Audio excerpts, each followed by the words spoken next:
obviously, President Trump has been trying to pin the blame for the pandemic on China for some time, but this comes from the U.S. government sort of ratcheting up the accusations about what Chinese hackers are actually doing here. How significant is this, and what does it mean? Well, Chinese hacking activity has exploded ever since the trade war began, and it has dramatically escalated over the past 4 months in tandem with the COVID news cycle. In many regards, this activity is directed towards not just pharmaceutical firms, but U.S. government agencies.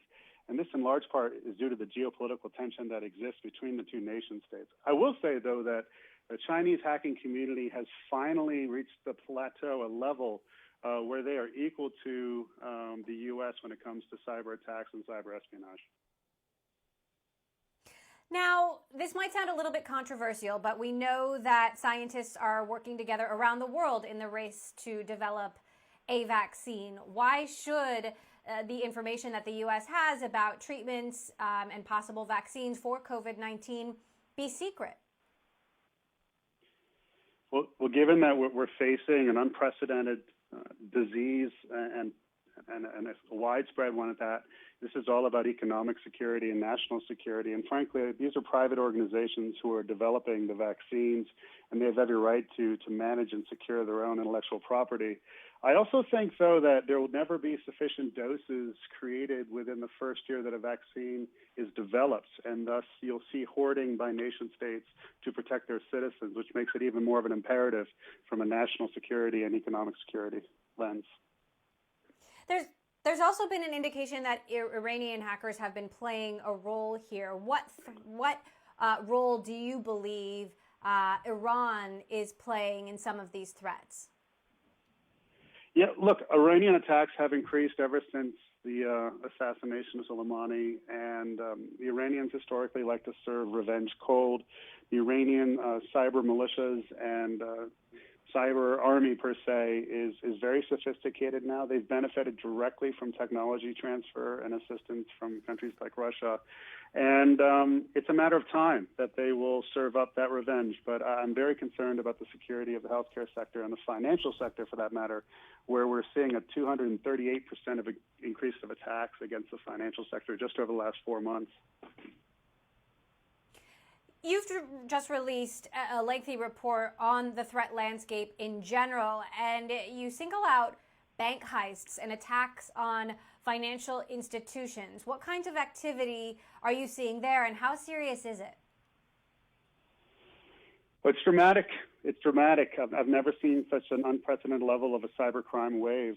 Cyber bank heists now are escalating into such hostage situations. They're not just robbing the banks or stealing monies, but they're commandeering the digital transformation efforts of the financial institutions and then using that website and that network to attack their constituencies. We have to appreciate the fact that hackers are fully aware that with all this work from home, that the major financial institutions and corporations of the world are much less secure than they were 4 or 5 months ago. And VPNs are not bulletproof for that matter. And they understand the utility of actually commandeering an infrastructure and then using it to attack its constituency because of that trust and confidence. But I will say, even ransomware, we're seeing a 900% increase of ransomware attacks against financial institutions. And not all of this ransomware is actually demanding ransom. Much of it's just used for destructive purposes to damage the integrity of data or to hurt that institution. I think many of our adversaries have fully appreciated that the U.S. hegemony is incredibly vulnerable right now, and our Achilles heel is cyber. So when you look at the cyber threat landscape more broadly, what are you most concerned about, especially given so much uncertainty, so much debate about how the economy reopens and economies reopen around the world, and just so many unknowns for an indefinite period of time? Yeah, there's 2 parts to that. So first of all, we are incredibly dependent on technology, as evidenced just by this interview.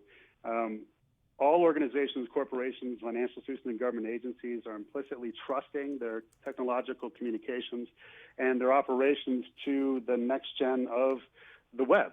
That being said, hackers now love to commandeer again, to conduct what's called island hopping, where they will hack that executive at home, tunnel into the corporation network, and then use the corporate network to launch attacks against their customers.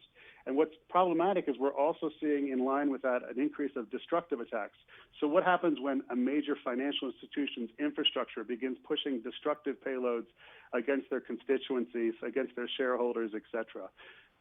Given the dependence on times for the utility of liquidity, obviously, and financial transactions, given things like non-public market information that could be manipulated to change strategic decisions that are being made, I'm very concerned that the rogue nation states and organized crime syndicates of the world are beginning to take their gloves off, as evidenced by this report called Modern Bank Heists.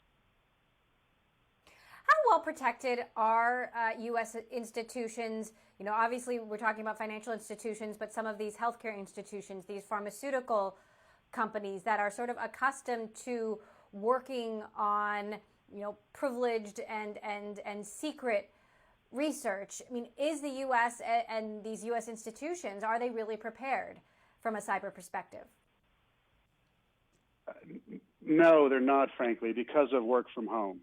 Because of work from home, because of digital transformation, and because of their dependency on managed service providers, because of the lack of cybersecurity professionals, and the upside-down governance structure where CISOs are still reporting to CIOs right now, no, they're not. Look, the banks are much more secure than all other industries, except for maybe the defense industrial base.